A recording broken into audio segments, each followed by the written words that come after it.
स्तूप आता है। स्तूप, स्तूप प्रायः नीचे से ऊपर की ओर बनाए जाते हैं, नीचे से ऊपर की ओर बनाए जाते हैं। स्तूप के निर्माण का सही क्रम मेधि, अंडभाग, हेमी स्फीयर कहते हैं इसको अंडभाग को, हर्मिका, याष्ठी, छत्रावली, रेलिंग को वेदिका भी कहते हैं, तोरण द्वार, और तोरण द्वार को ही प्रवेश द्वार कहते हैं। अब यहाँ पर आप देख सकते हैं कौन सी क्या चीजें रहती हैं, क्योंकि स्तूप जो बनता है नीचे से ऊपर की ओर बनता है। सबसे पहले यहाँ पर आपको दिखेगी ये मेधि है, ये यहीं पर आपको दिख जाएगी रेलिंग, इसे वेदिका कहते हैं। ये आपका अंडभाग हो जाता है, ये आपका जो है तोरण द्वार हो जाता है। यहीं पे आपको जो ये बना हुआ है इस टाइप से बना हुआ है, अगर विजुअल हो रहा हो तो ये ऐसे बना हुआ है ये पूरा स्तूप जो है, ये यहीं पे आपको जो है दिख जाता है हर्मिका, ये आपको दिख जाता है याष्ठी, ये आपकी जो है छत्रावली हो जाती है।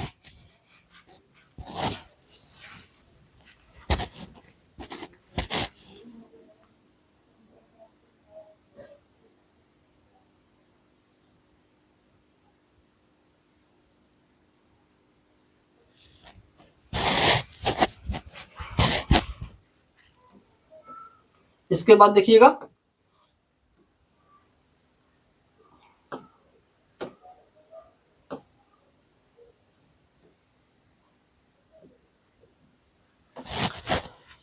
स्तूप की रचना मौर्य वंश, स्तूप की रचना मौर्य वंश के सम्राट अशोक मौर्य ने करवाई थी। इन्होंने लगभग जो है 84,000 स्तूपों का निर्माण करवाया था। अशोक मौर्य जो है अपने राजवंश में या अपने राजकाल में जो है 84,000 स्तूपों का निर्माण करवाया था। इसके बाद आता है यह अंत्येष्टि पुंज समाधि का पारंपरिक प्रदर्शन होता है, जिसमें मृतकों के अवशेष एवं अस्थियों को रखा जाता है।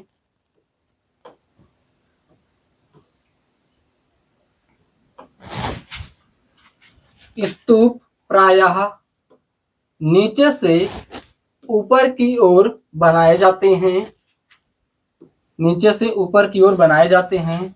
अधिकांश स्तूपों में 4 तोरण द्वार को ही प्रवेश द्वार कहते हैं। 3 छत्रावली की व्यवस्था होती है। अब सिंपल भाषा में समझिए, स्तूप जो है नीचे से ऊपर की ओर बनाए जाते हैं, 4 तोरण द्वार होते हैं, तोरण द्वार को ही क्या कहते हैं, प्रवेश द्वार कहते हैं। 3 छत्रावली होती हैं इसमें जो है।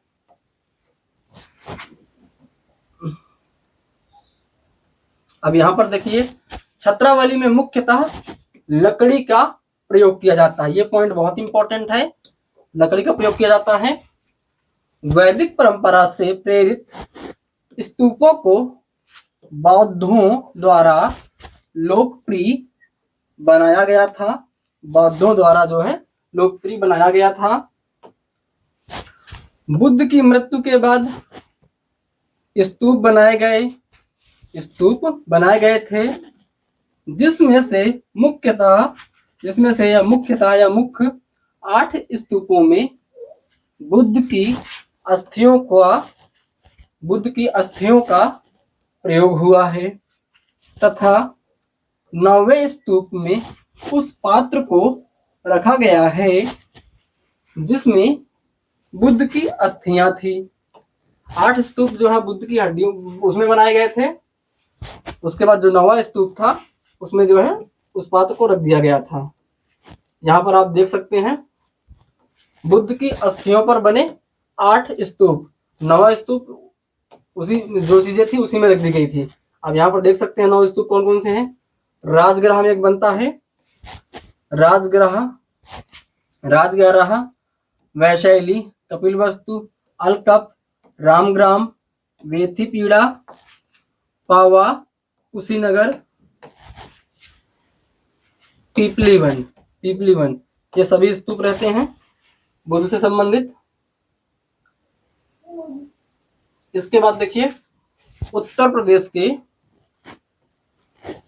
प्रदेश के सिद्धार्थ नगर में स्थित पिपरवा का स्तूप, उत्तर प्रदेश के सिद्धार्थ नगर में स्थित पिपरवा का स्तूप सबसे प्राचीन स्तूप माना जाता है।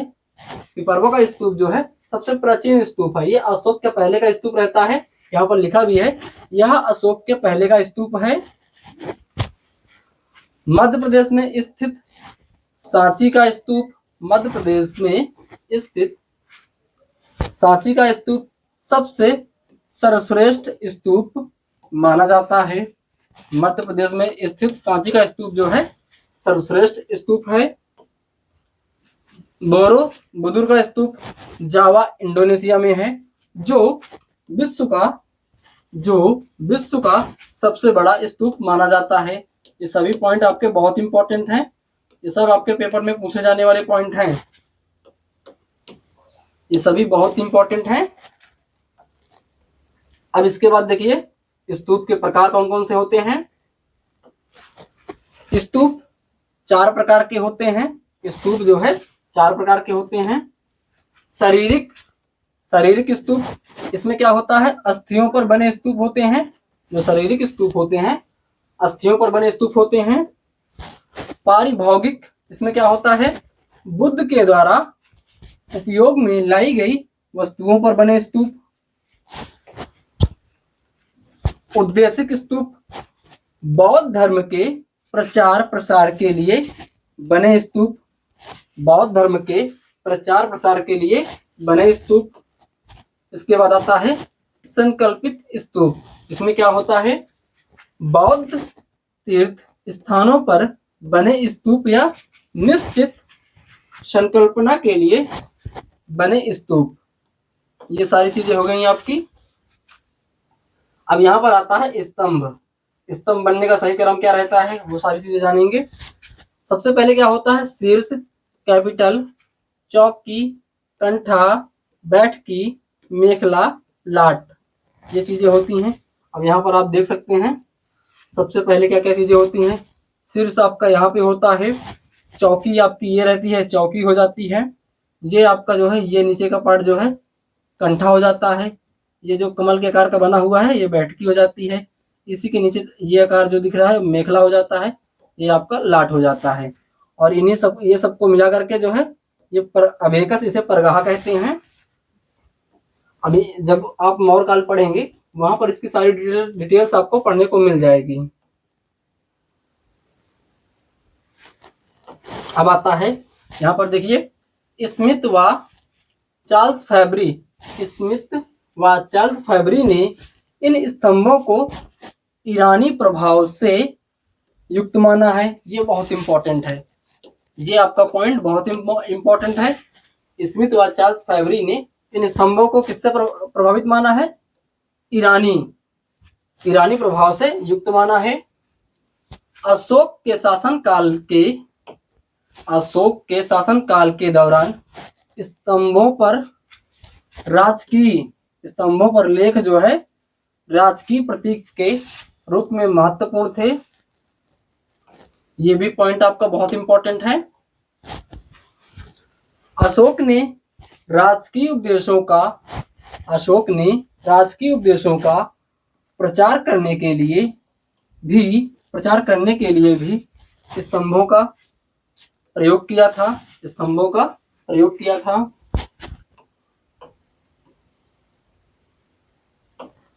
यह स्तंभ औसतन 40 फीट ऊंचे तथा चुनार के लाल बलुआ पत्थर से निर्मित होते थे। चुनार के लाल बलुआ पत्थर से ये स्तंभ जो है निर्मित होते थे। अब इसके बाद देखेंगे संपूर्ण स्तंभ पर एक ऐसी चमकदार ओबदार पॉलिश की गई है जो आज भी उसी तरह चमक रही है। ओबदार पॉलिश मौर्य काल की महत्वपूर्ण विशेषता है। ओबदार जो पॉलिश थी मौर्य काल की जो है महत्वपूर्ण विशेषता थी। ये पॉइंट बहुत इंपॉर्टेंट है आपका। इसके बाद देखिएगा, यह सभी स्तंभ एकात्मक एडैप्सिल मोनोलिथिक विधि द्वारा निर्मित हैं। अशोक के स्तंभों पर प्रायः पशुओं की आकृतियां अंकित होती हैं। इस पर जो है अशोक मौर्य के स्तंभ ईरानी प्रभावों से प्रभावित थे, क्योंकि यह स्तंभ अधिक चमकदार या पॉलिशदार थे।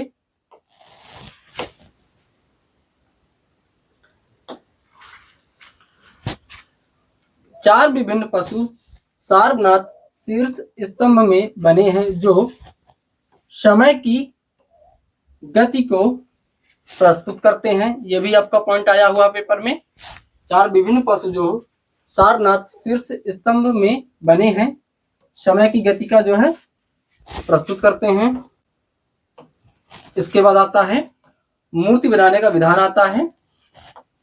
मूर्ति बनाने का विधान, हम मूर्तियों को धातु ढलाई करके आग में पकाकर आर्मेचर विधि द्वारा तैयार करते हैं। अब यहाँ पर आप देख सकते हैं 4-5 विधियां रहती हैं यहाँ पर जो है।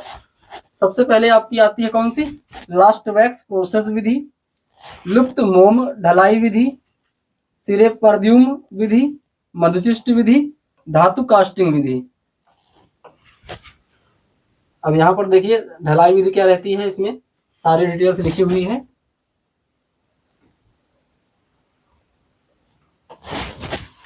सर्वप्रथम हम मोम का मॉडल या लूडो बनाते हैं। यह आकृति ठीक वैसी होती है जैसी आकृति हमें ढलाई विधि द्वारा बनानी होती है। इसके पश्चात हम मॉडल या लूडो पर पीओपी प्लास्टर ऑफ पेरिस का मोल्ड चढ़ाते हैं और साथ ही कीप फिक्स रनर बनाते चलते हैं। और उसके बाद हम मोल्ड को भट्टी फर्नेस में पकाते हैं। इसके बाद मोल्ड पकने पर मोम पिघलकर जल जाता है। मोल्ड पकने पर मोम जो है पिघलकर जल जाता है। अब हम उस मोल्ड को हल्का ठंडा कर लेते हैं और उसमें धातु पिघलाकर कीप रनर की सहायता से मोल्ड के अंदर डालते हैं।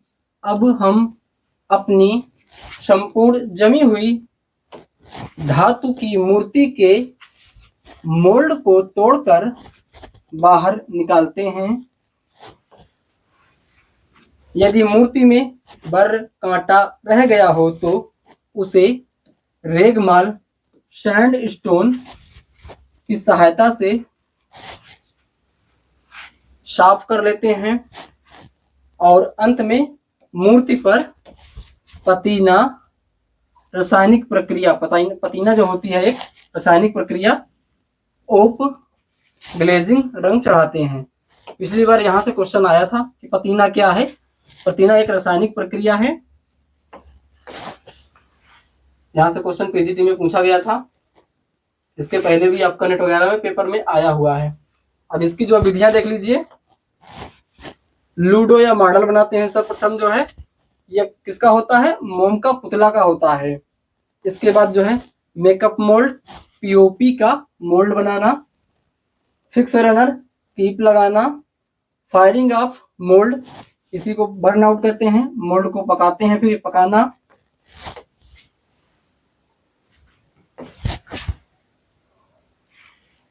फिल कोर, पिघली हुई धातु को बॉक्स के अंदर डालना, डिस्ट्रॉय ऑफ मोल्ड, मोल्ड को तोड़ना, पतीना चढ़ाना, इसी को कहते हैं रासायनिक प्रक्रिया।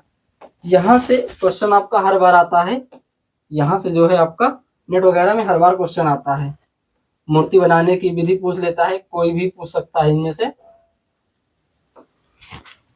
कोर होता है बॉक्स के अंदर होता है, मतलब बॉक्स के अंदर का भाग होता है। कोर क्या होता है? बॉक्स के अंदर का भाग होता है। POP plaster of Paris gypsum के निर्जलीकरण से बनता है। पीओपी जो होता है आपका प्लास्टर ऑफ पेरिस जो है जिप्सम के निर्जलीकरण से बनता है। संगमरमर, मार्बल को जलाने से चूना पत्थर लाइम स्टोन बनता है। ये सारे पॉइंट आपके जो है एग्जाम में पूछे गए हैं, ध्यान दीजिएगा इनको। कांस सममेलित धातु है, सममेलित धातु है। तांबा 90%, टिन जो है आपका 7% होता है, जस्ता 3%। ये सभी के जो है सूत्र लिखे हुए हैं। कभी कभी क्या होता है इन सबको पूछता है, इन सारी चीजें को जो है पूछ लेता है पेपर में। अब यहाँ पर आता है मूर्ति पकाने का विधान आता है कि मूर्ति को कितने टेम्परेचर में पकाएंगे, वो सारी चीजें यहाँ पर बताई गई हैं।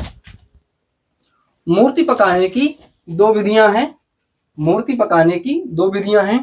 पहली कौन सी है? सिरेमिक। सिरेमिक को कितने ताप पर पकाते हैं?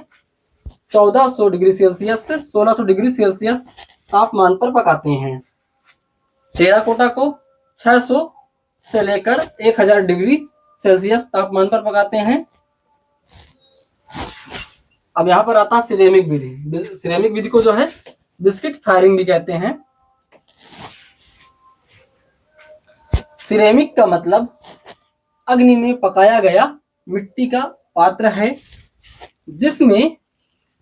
जिसमें आरंभ में व्हाइट क्ले सफेद मिट्टी का उपयोग करके मूर्ति या बर्तन बनाए जाते हैं, मूर्ति या बर्तन बनाए जाते हैं।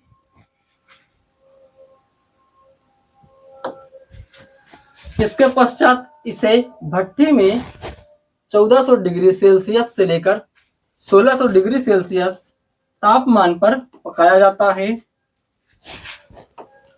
पकने के बाद वस्तु का रंग सफेद या काला पड़ जाता है। इसके पश्चात हम बर्तन पर ग्लेजिंग, कांच की ओप या परत कर देते हैं या चढ़ा देते हैं।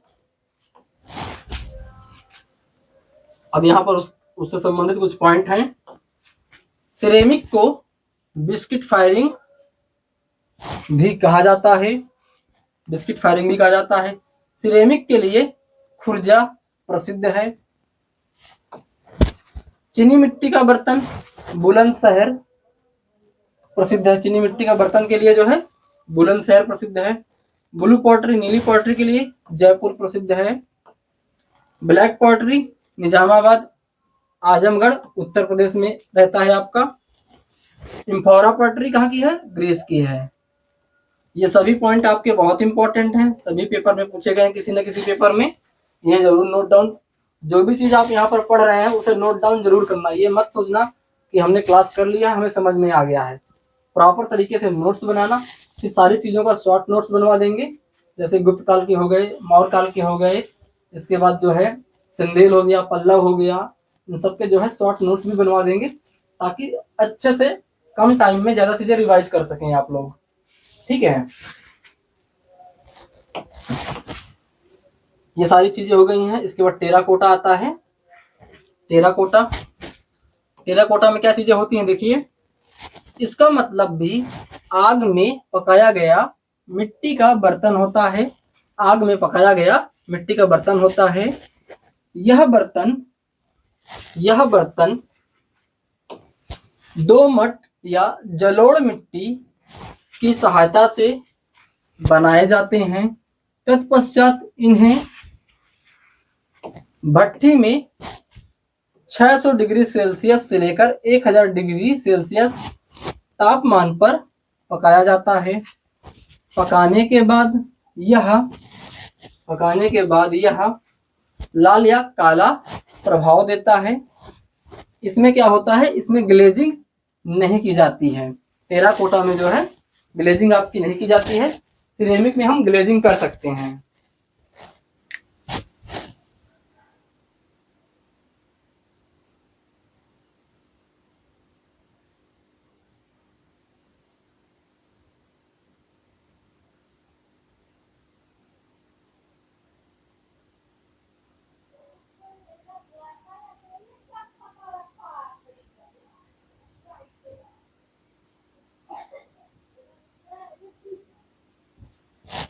अब इसके बाद और देख लीजिए, 2-3 पॉइंट और कवर करा देते हैं, बाकी चीजें कल कराएंगे।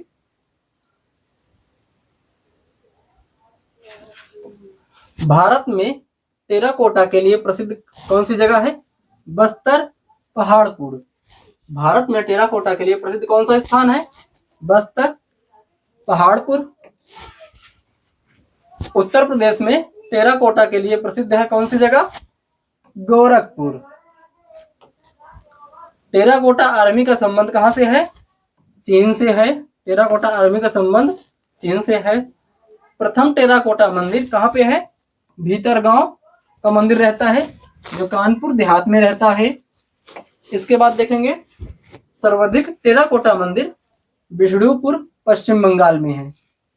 ये सारी चीजें आप जरूर नोट डाउन करिएगा। नोट डाउन क्या, पहले से हमने नोट्स अपलोड कर दिए थे, बस आपका ये रिवीजन है कौन सी क्या चीजें हैं। इसके बाद जैसा ही आपका ये 1 वीक पूरा होगा, 1 वीक में जो है इसका हम टेस्ट भी करा लेंगे जो है। बाकी तो टेस्ट चलते ही रहते हैं आपके जो है प्रॉपर तरीके से डेली जो है